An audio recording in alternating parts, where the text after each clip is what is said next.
There you go. Intro music for Ben Cline. The good guys won. Crime doesn't pay. It's kind of like Superman. Faster than a speeding bullet or stronger than a locomotive. Ben Cline, good to have you with us. First ballot victor. Congratulations. John, thank you very much. It was a great coming together of all things positive for the Republican Party, a great celebration as we had predicted, and I'm glad to have it behind us, and we're on to the general election united and ready to tackle the Democrats in November. To Cynthia's credit, I was not there, but I understand she made a very heartfelt concession speech asking for unity from all parties. I want to thank her for that. Classy thing to do. Let me ask you something. Chaz Haywood, he was going to get about 9-10%. When did you know that he was going to withdraw? Halfway through his speech. When he said, I'm going to withdraw, there was no notice on that. In fact, the first half of his speech was about the things he was going to do as congressman. So it was a stop and listen moment, and he is a great stand-up guy, a man who puts his district ahead of his personal ambitions, and there are great things in the future for Chaz, and I'm proud to call him my friend. I didn't talk to him, but other media sources have told me that what he said is that in the middle of a speech, he just made up his mind. He said, look, to himself, I'm not going to win. And he saw some of your people leaving, and he said to himself, you know what, I better get this over with on the first ballot before there's attrition, because many people just can't stay for a convention for 8 or 9 or 10 hours on multiple ballots. It was taking very long. I thought he made a very gutsy and courageous command decision. Yep, he did, and he deserves everyone's congratulations, not just for shortening the event, but also for putting the district ahead of himself. He's a true statesman. Have you talked to Cynthia, and can you guys reconcile that so that she and her followers can get 100% behind your campaign?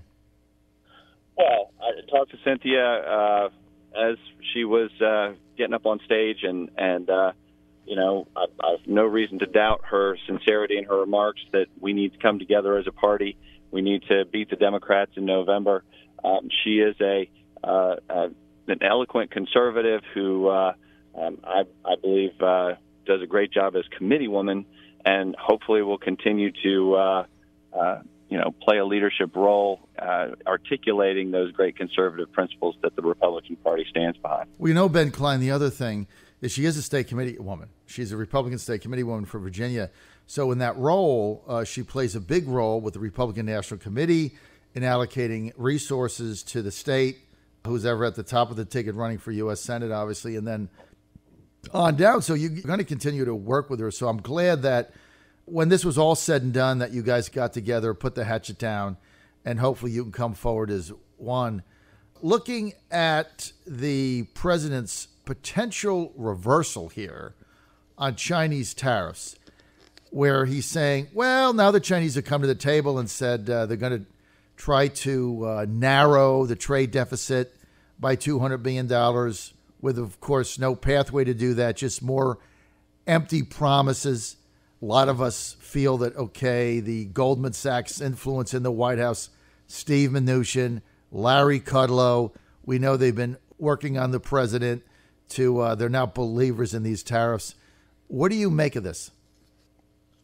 Well, I make that the president is a great deal maker, and he saw the problems that TPP were creating for him, for his negotiating strategy. So by backing out of TPP, it freed him up to make these negotiations with countries on a one-on-one basis. He's done that with Korea, South Korea. He got a great deal with South Korea. He's moved on to China. I think the president is a great deal maker, so I look forward to hearing what he's how that is going. I'm a free trader at heart, so when it all comes down to it, I like fewer taxes, fewer regulations, fewer tariffs, more free trade. But I also support fair trade between countries. So he's trying to get the best deal for America, and I'm proud to support him. You're now the congressional nominee, the Republican nominee in the 6th District. This is a Republican district. Barring some kind of an earthquake, you're going to win. I know you have to work hard, knock on doors, and you're going to say all that stuff, so I'm going to just make it easy. Ben Cline doesn't take anything for granted. He's going to knock on doors, make phone calls, and work hard. But at the end of the day, you're going to win, barring some volcanic catastrophe in the 6th district. What's going to be your main priorities when you get to Congress in January of 2019? Well, the priorities of the district are going to be my priorities in Washington. And right now you go and talk to them. The economy's doing great. Trump's got unemployment down in Virginia to record levels. We can't seem to get a budget down in Richmond, which is ridiculous, and another topic entirely. But, the priorities of the district are jobs in the economy. Their I-81 needs fixing. We've got problems with the agriculture industry needs embracing, and we got to make sure that we help the farmers in the district. So we've got a lot of work to do to make sure the priorities of the 6th continue to be represented in Washington. Bob Goodlatte, with his power positions, has done a good job of elevating those priorities to a high level in Washington. And now, they're going to be handed off to a freshman.